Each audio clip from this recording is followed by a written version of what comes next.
right?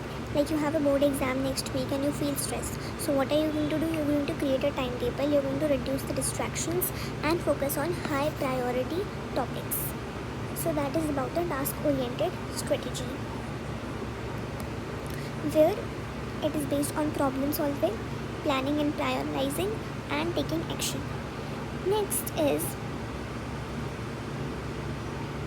emotional oriented strategy. Now what happens in emotional oriented strategy? It involves efforts to maintain hope and to control one's emotions. Basically इस strategy में हम किस चीज़ पे focus करते हैं कि how the person feels, ना कि how do we solve the problem directly. हम यहाँ पे प्रॉब्लम के ऊपर फोकस नहीं कर रहे हैं, हम यहाँ पे इमोशन के ऊपर फोकस कर रहे हैं कि उस इंसान को कैसा फील हो रहा है उस सिचुएशन में. Here the person is also going to try to stay hopeful, calm themselves and manage the negative feelings like anxiety, fear और sadness. जैसे कि अगर कोई स्टूडेंट एक टेस्ट में फेल करता है, so he must say that okay, I'm going to improve. It can also involve venting feelings of anger and frustration or deciding that nothing can be done to change things. Sometimes क्या होता है जब when we say that we have to cope up emotionally, इसका मतलब you have to express your emotions. अब वो expression किसी भी फॉर्म में हो सकता है, crying, shouting और may be talking to someone. Other cases में कुछ केसेस ऐसे भी होते हैं where the person might give up, thinking कि जो सिचुएशन है ये मेरे कंट्रोल के बिल्कुल बाहर है and there is nothing that I can do about it. Venting क्या हो गया, जैसे कि you are telling one of your friend कि you know I hate this subject और उसको सारी कहानी समझा दी. गिविंग अप मतलब बोलिए कि नहीं अब तो मैं पढ़ ही नहीं सकता, मैं फिर को फेल तो वैसे भी होना ही होना है. Right, tell myself that is not really happening to me और worry about what I am going to do.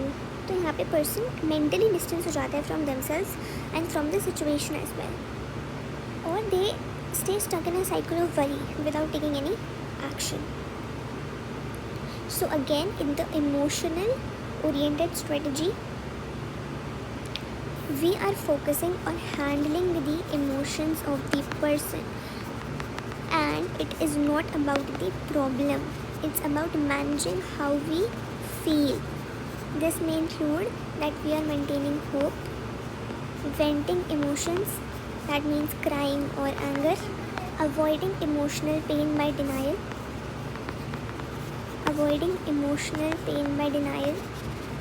हम मना ही कर देते हैं कि मुझसे नहीं होगा तो आप फिर पेन नहीं लोगे, और या देन यू थिंकिंग कि अब तो कुछ भी हो ही नहीं सकता, everything is out of control of the situation. जैसे कि आपका कोई फ्रेंड है and you know your heart broken क्योंकि आपके दोस्त से आपकी लड़ाई हो जाती है. सो नाउ व्हाट हैपन्स कि अब आपको यहाँ पे मैं आपको इमोशनली कोप अप करना पड़ेगा इस सिचुएशन से. वे आर टेलिंग योरसेल्फ कि ठीक है यू नो ऐसा होता है, दोस्त ही तो है, मैनेज कर लेंगे. आप रो भी देते हो और you talking to someone else to feel better, but you don't fix the conflict immediately. Next is avoidance oriented strategy. अब अवॉइडेंस ओरिएंटेड स्ट्रैटेजी में क्या होता है कि आप प्रॉब्लम को इग्नोर कर देते हो, जो सीरियसनेस है सिचुएशन की उसको मना कर देते हो, डिनाई कर देते हो, आप अपने आप को डिस्ट्रैक्ट कर लेते हो, जैसे टीवी देख लिया, गेम्स खेल लिया, या फिर आप अपने थॉट्स को रिप्लेस कर देते हो with some of the fantasy और बाकी एक्टिविटीज़ से. Like for example you are anxious about an upcoming presentation, आपको स्कूल में कोई प्रेजेंटेशन दी गई है, आपका कोई कॉम्पिटिशन है, वेरी एंशियस अबाउट इट. तो उसको प्रिपेयर करने की जगह you are binge watching Netflix, ताकि आप उसके बारे में सोच ना पाओ, और जब आप उसके बारे में सोचोगे नहीं तो आपको एंग्जाइटी भी नहीं होगी, है ना.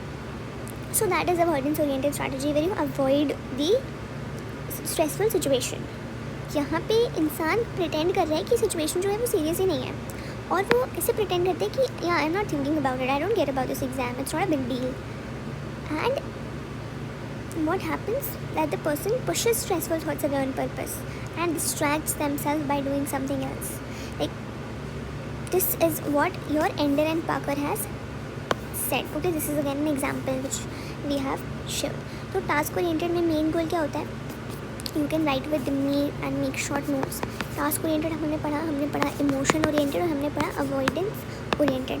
Task oriented में जो आपका main goal होगा it is to solve the problem. Emotional oriented में होगा कि आप अपने इमोशंस को मैनेज कर लो, और अवॉइडेंस ओरिएंटेड में आप प्रॉब्लम को एस्केप करते हो या इग्नोर कर देते हो. ये काम कैसे करता है? सबसे पहले तो आप प्लान करते हो, इन्फॉर्मेशन गैदर करते हो, प्रायोरिटाइज करते हो, एक्ट करते हो. यहाँ पे you have a hope, you went out your feelings, express करते हो इमोशंस को, कभी कभार सप्रेस भी हो जाता है. अवॉइडेंस ओरिएंटेड में डिनाइल होता है, डिस्ट्रैक्ट होता है, मिनिमाइज़ कर देते हो जो भी सीरियसनेस है ऑफ द सिचुएशन. ठीक है.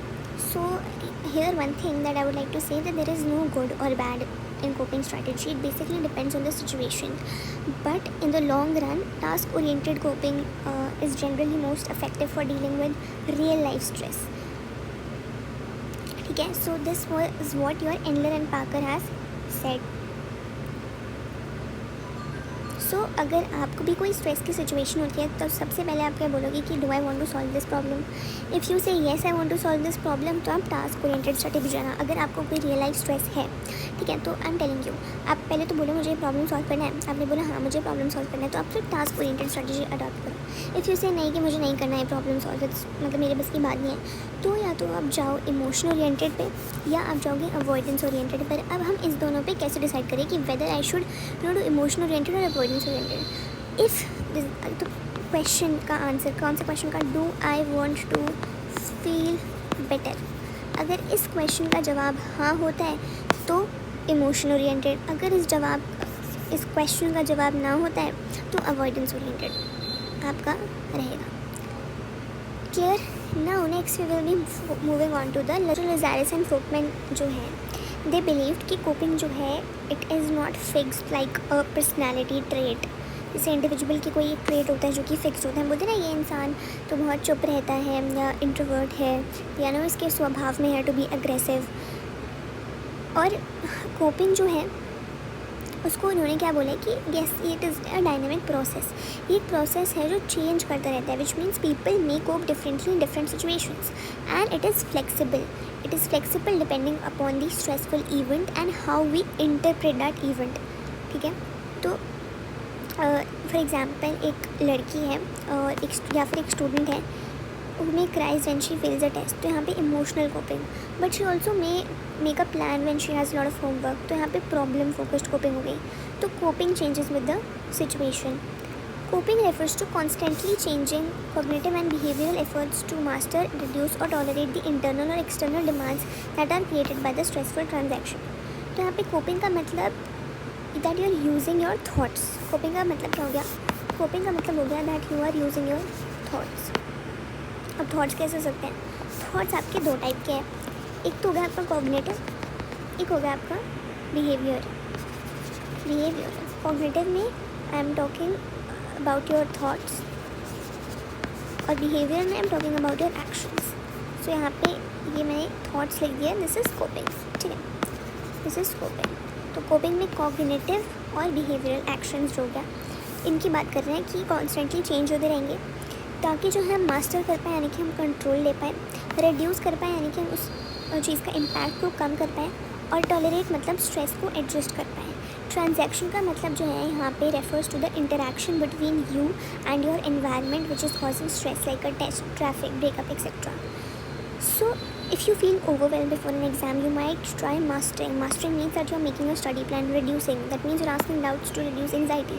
Tolerating, you're taking deep breaths and accepting that it's normal. This pressure is normal and happens with everyone. तो कोपिंग जो है हमको बेसिकली दो वे में हेल्प कर सकता है. ठीक है, मैनेज और चेंज द प्रॉब्लम इटसेल्फ, या फिर कंट्रोल योर इमोशनल रिएक्शन. यानी कि या तो आप अपनी जो प्रॉब्लम है उसको ही चेंज कर लो, उसको ही फिक्स कर लो, या फिर अपने आप को काम कर लो. तो अकॉर्डिंग टू लजारस एंड फ्रोकमैन, उन्होंने दो मेन तरह की कोपिंग दी है, problem focused and emotion focused. ठीक है, अब प्रॉब्लम फोकस्ड स्ट्रैटेजीज क्या है, वो प्रॉब्लम को अटैक करती है. दे डायरेक्टली टारगेट द स्ट्रेसर, जो भी स्ट्रेसर है उसको डायरेक्टली टारगेट करेंगे. यहाँ पे the person again is trying to gain the information और understand the problem to alter the event. That means they are trying to change the situation and alter the belief and commitments, कि जो भी उनका thinking है या decisions है उसको भी वो चेंज कर ले.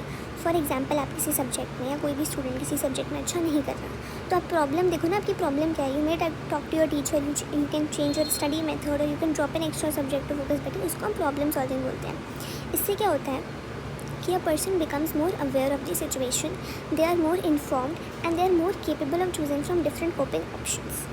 And when you take action, the event feels less threatening or scaring and you gain control, which reduces fear. Next is your emotion focus strategy. अब इसमें this type of coping it is not going to fix the problem but it is going to help you feel better emotionally. Here you are not trying to change the situation. Here you try to change how it affects you emotionally. For example, if a student failed a test, so instead of crying, you meditate or you talk to a friend. You will say, I'll be okay. It's not the end of the world, right? I did something to let it off my system. इसमें इसका क्या मतलब हो गया कि you are releasing the emotion. The person vents, cries or expresses feelings to feel lighter inside. तो both ही strategies यहाँ पे हेल्पफुल है बट प्रॉब्लम फोकस वाली is more common and more effective in the long term but in situations where you can't control the problem like losing a loved one तो emotion focus coping is better there. ठीक है. सो Lazarus Folkman taught us that coping is not a personality trait but a flexible process. We can either face the problem head on with problem focused strategies or soothe our emotions with emotion focused one. The key is to choose the right coping method for right situation. That is all for this video. In the next video we'll be covering the topic stress management techniques. Thank you.